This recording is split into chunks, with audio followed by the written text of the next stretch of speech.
another recipe na naman tayo. Ayan. Simulan na natin. Naglagay ako ng isang basong tubig at buns o monay. Ayan. Bababa din lang natin siya hanggang sa ma-absorb niya yung tubig. Ayan. Then, babalikan natin mamaya. Ayan. Tayo nito. Then, pagkatapos natin mahugasan mabuti, ayan, lalagay natin dito.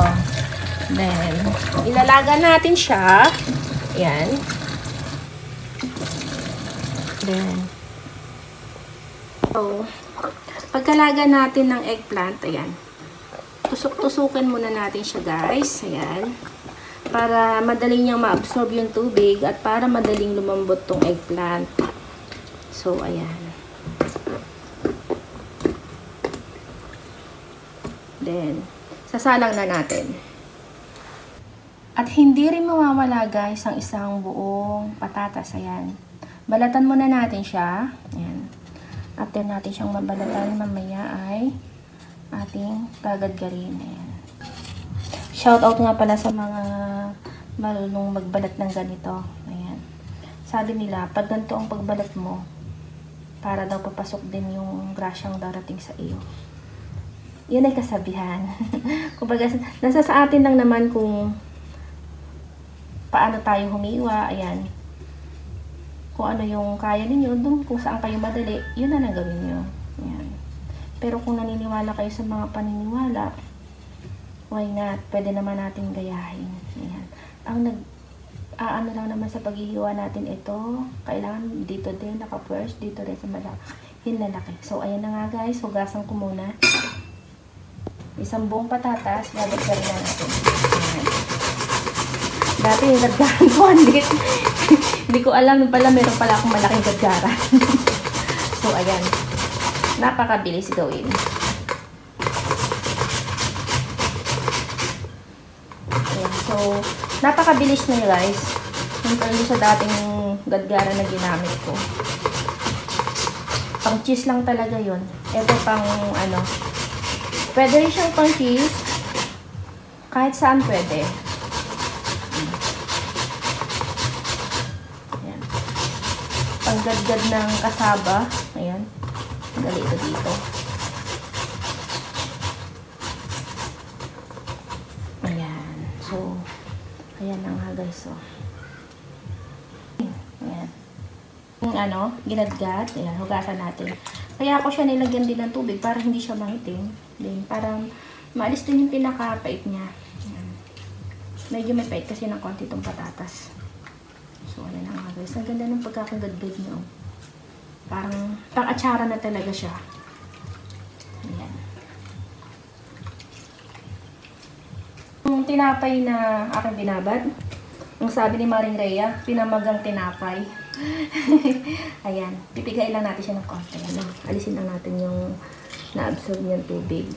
Ayan. So, para sa kalaman ng lahat, ayan, malinis po yung ating kamay.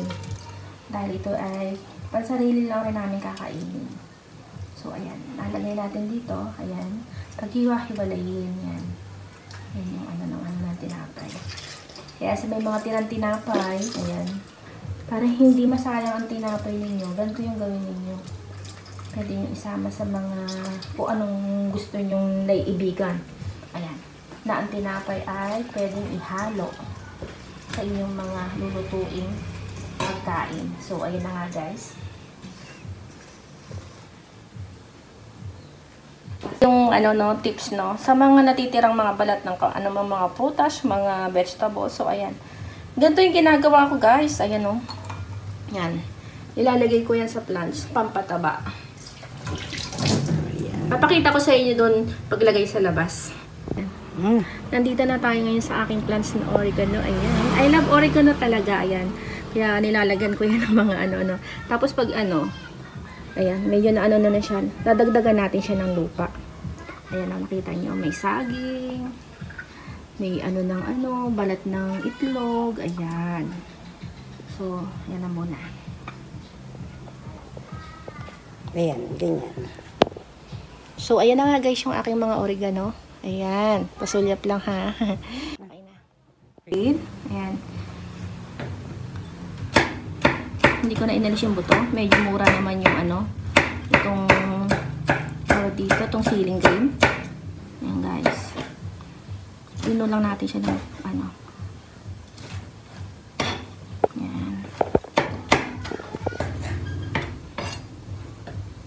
So guys, para sa kaalaman lahat. Yung ginawa ko dati, ayan, gagawin ko din. Pero ibang recipe naman siya. Ayan. Ito na nga. Ilagay na natin dito sa lagayan. Ayan. Then, lalagyan natin siya ng ano, cornstarch at saka ng flour. So, ilalagay natin dito ay tigi 1 cup ng flour at 1 cup din ng cornstarch. So, ayun na nga guys. Ayan. Malambot na tong ano, kung talong. Ayan. Kalipas lang ilang minuto. Ayan. Sabi ko sa inyo nilaga. Ayan, lambot na siya. Then, patayin na natin. Then, aalisin natin dito. Isa-set aside natin para palamigin muna natin. So, ayun na guys.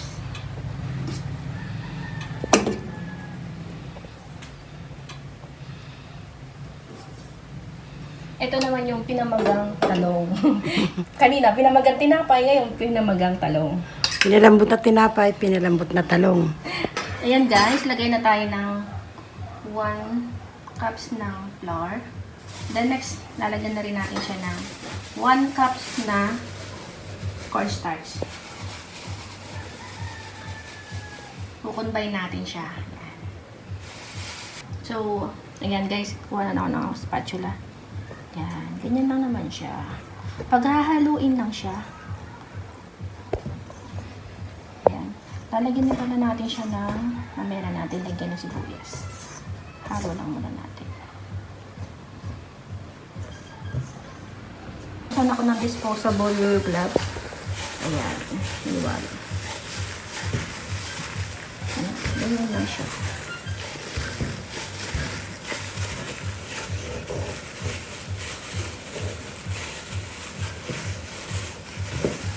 Mamaya lalagyan pa natin siya ng mga seasoning.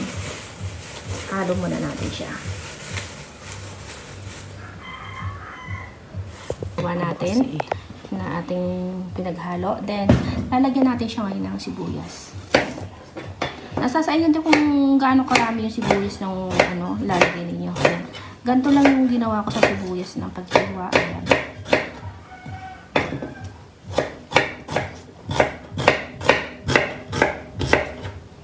So, ayun na nga guys. Then, para madaling lumambot yung sibuyas, medyo ano na natin siya.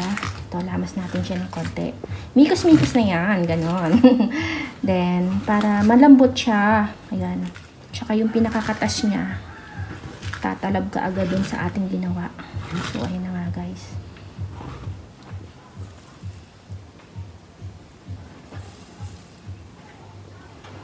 Yan. Ito. Yan. Lagay natin dyan. Then, gamitan natin ng gloves. Ayan. Halo-halo lang siya. Hirap na ano. So, guys, magkakamay na ako. Kasi kanina medyo maano siya eh. Then, mamaya lalagyan na natin siya ng mga another spice niya. Then, yung pinaka ano niya dito ay yung main ingredients niya ay yung eggplant, at syempre hindi mawawala yung pinaka-meat niya. Ang ilalagay naman natin dito meat niya ay corned beef. So, ayan. Guys, ayan, lalagyan natin siya ng 1 can corned beef. Ayan. 150 grams. So, ayan. Make sure lang guys na, hinugasan niyo yung lata. Kasi marami siyang pinagdadaanan, kaya, syempre para yung mga na-absorb niyang gabok. Ayan. Lagay na natin dito. Lahat na yan, lahat na. So, ayan guys. Ayan guys, nilagyan natin ng corned beef. Then next, itong isang sachet naman ng oyster sauce. Ayan. At hindi mawawala yung paprika. Kasi siya, mabagal siya pag yung ito na lang gagawin natin. Ayan. Hindi ako nawawala ng paprika, guys. At hindi rin mawawala yung salt. Konti lang yung salt na ilalagay natin para matansya natin yung alat. Then, at hindi rin mawawala yung pamienta. Ayan. Thankful talaga ako na nakabili ako ng ganitong klaseng ng paminta. Alam nyo guys, kala namin mahal yung pala 20 pesos lang. Ayan o, sale siya. Yan. Tapos, ayan na nga guys, paghahaluin natin. Ayan na nga ang resulta.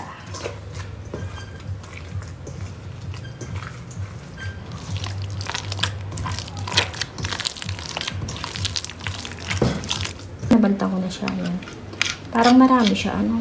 Okay lang yan. Okay lang yan. Okay lang. Isang malaki naman yung lata naman. Ayan.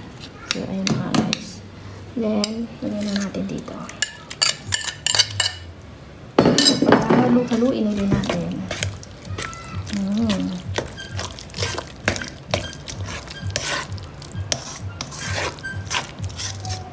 Ito na guys yung aking luto na ay gagawin ni ating recipe. Ayan, ito na yung recipe natin na walang egg. Pero, maraming ingredients.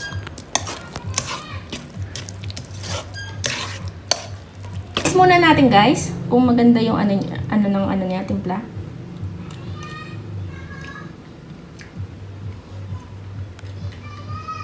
Kulang.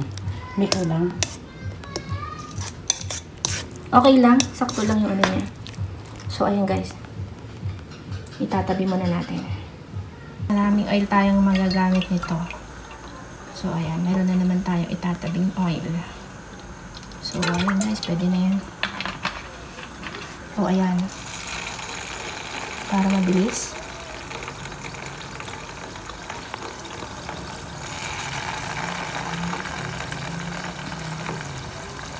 At yung inyong mga kids magugustuhan. So, ayan guys. Huwag natin doon ng konti. At magdadagdag tayo.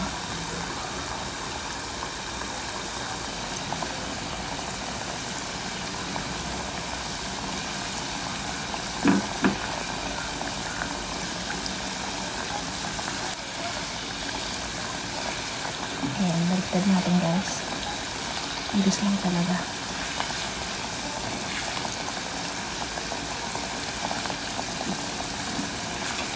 Masarap na siya. Masarap na mo. So, ayan na.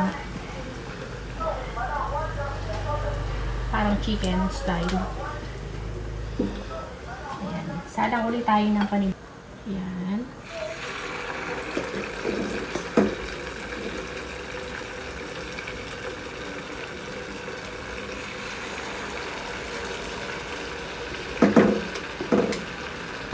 Luto na. Yan. Maganda pala siya pag kinukutsara. Sabi ko sa'yo eh. Ayan.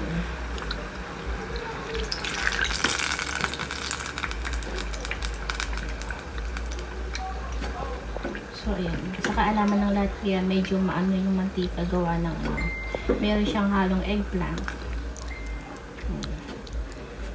So, ayan guys, dyan tayo nagtatapos. Yan. So, ayan na nga guys, ito na yung finished product ng aming recipe. Sample tayo ng ating So, ayan na nga.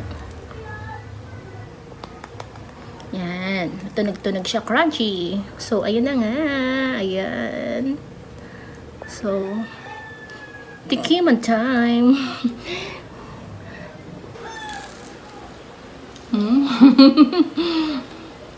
Sarap.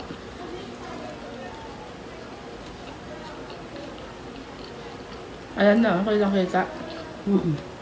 Kita yung chili. Harap guys. Ano tong ginagawa ninyo? Luto na. So that's all guys. Thanks for watching. Ayan. See you in my next vlog. Bye-bye.